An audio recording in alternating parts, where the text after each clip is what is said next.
Halo semuanya, materi yang dibahas kali ini adalah tentang ANOVA atau Analysis of Variance. Apa itu ANOVA?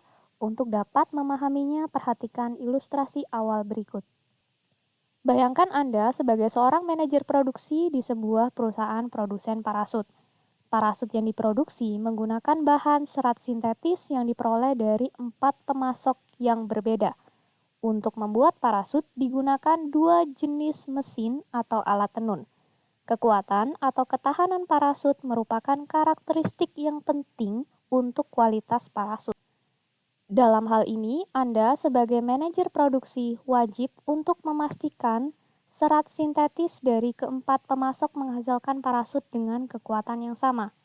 Memastikan parasut yang dihasilkan kedua alat tenun memiliki kekuatan yang sama, serta memastikan jika terdapat perbedaan pada kekuatan parasut dari keempat pemasok, apakah hal ini bergantung pada jenis alat tenun yang digunakan. Untuk menjawab ketiga pertanyaan ini, uji yang bisa digunakan adalah ANOVA. ANOVA merupakan uji yang digunakan untuk membuktikan klaim menyangkut 3 atau lebih mean. ANOVA juga dikenal sebagai uji F. Hipotesis ANOVA dinyatakan sebagai berikut, dengan H0 menunjukkan tidak terdapat perbedaan mean populasi, sedangkan H1 menyatakan setidaknya 2 mean populasi berbeda. Ketentuan untuk tolak H0 pada ANOVA adalah jika nilai uji yaitu F-stat lebih besar dari nilai kritis F atau F alpha. Indikator lainnya adalah ketika p-value kurang dari alpha. Hal ini diilustrasikan dengan kurva berikut. Dengan daerah penolakan luasnya adalah alpha dan daerah penerimaan luasnya adalah 1 minus alpha. Kedua daerah ini dibatasi oleh nilai kritis F. Pada ANOVA dikenal istilah faktor dan level. Faktor adalah variabel penelitian yang mungkin sebagai penyebab terjadinya variasi pada variabel respon, yang dalam hal ini adalah mean populasi. Sedangkan level merupakan kategori, strata, atau grup pada faktor yang diteliti. Untuk melakukan uji ANOVA ada beberapa asumsi yang perlu dipenuhi. Yang pertama adalah semua populasinya berdistribusi normal. Yang kedua adalah semua varians populasinya sama. Yang ketiga adalah observasinya independen. Dan yang keempat adalah datanya berskala interval atau rasio. Uji ANOVA sebenarnya bermacam-macam, namun di sini kita akan bahas 3 macam ANOVA yang umum digunakan. Yang pertama adalah completely randomized design, yang biasa dikenal sebagai one-way ANOVA atau single factor ANOVA. Yang kedua adalah randomized block design atau two-factor ANOVA without replication. Yang ketiga adalah factorial design two-way ANOVA atau two-factor ANOVA with replication. Perbedaan ketiganya adalah pada one-way ANOVA terdapat satu faktor yang diteliti. Sampelnya dipilih acak dari pengamatan independen di tiap level. Pada randomized block design, digunakan 2 faktor, yang salah satunya merupakan faktor blok. Faktor blok adalah faktor kedua dengan kemungkinan variasi yang dikendalikan. Sampel dipilih acak dari pengamatan independen di tiap blok untuk semua level. Oleh karenanya, walau blok digunakan, variasi yang diteliti hanya yang diakibatkan pengaruh oleh faktor utama. Selanjutnya adalah two-way ANOVA. Di sini digunakan 2 faktor.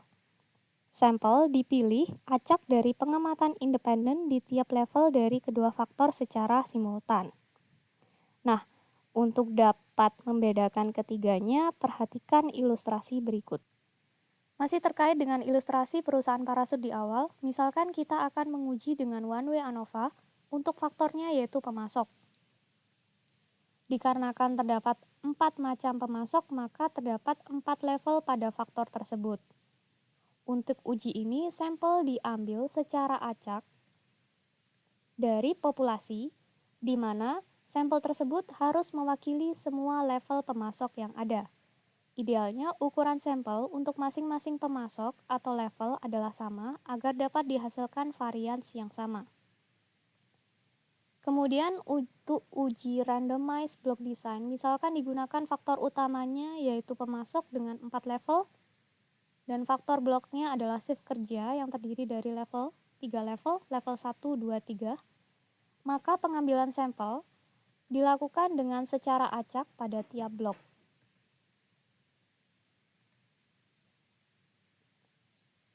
Untuk tiap blok diambil masing-masing satu sampel yang mewakili level pemasok. Selanjutnya, misalkan dilakukan uji two-way ANOVA dengan kedua faktor berikut. Yang pertama adalah pemasok dan alat tenun. Maka sampel dipilih secara acak dari populasi. Sampel yang terpilih harus mewakili semua level faktor A maupun B. Di sini jumlah sampel menunjukkan replikasi, sehingga sampel untuk masing-masing level baik faktor A dan B berukuran lebih dari 1. Sama seperti sebelumnya, idealnya ukuran sampel sama untuk masing-masing level. Pada uji ANOVA ditentukan apakah terdapat perbedaan mean populasi. Jika terdapat perbedaan, maka langkah selanjutnya adalah melakukan analisis untuk membandingkan mean dari populasi manakah yang berbeda. Untuk melakukan analisis tersebut, ada banyak metode yang bisa digunakan. Salah satunya adalah prosedur Tukey-Kramer. Prosedur ini digunakan untuk menentukan pasangan mean manakah yang berbeda secara signifikan. Langkah analisisnya ada: pertama, menghitung selisih absolut pasangan mean sampel yang berbeda. Kedua, menghitung range kritis. Ketiga, membandingkan nilai tiap pasangan mean dengan range kritis tersebut, di mana jika selisih absolut mean sampel lebih besar nilainya dari range kritis, maka dapat dinyatakan perbedaan mean keduanya signifikan. Kemudian yang keempat adalah menginterpretasi hasil.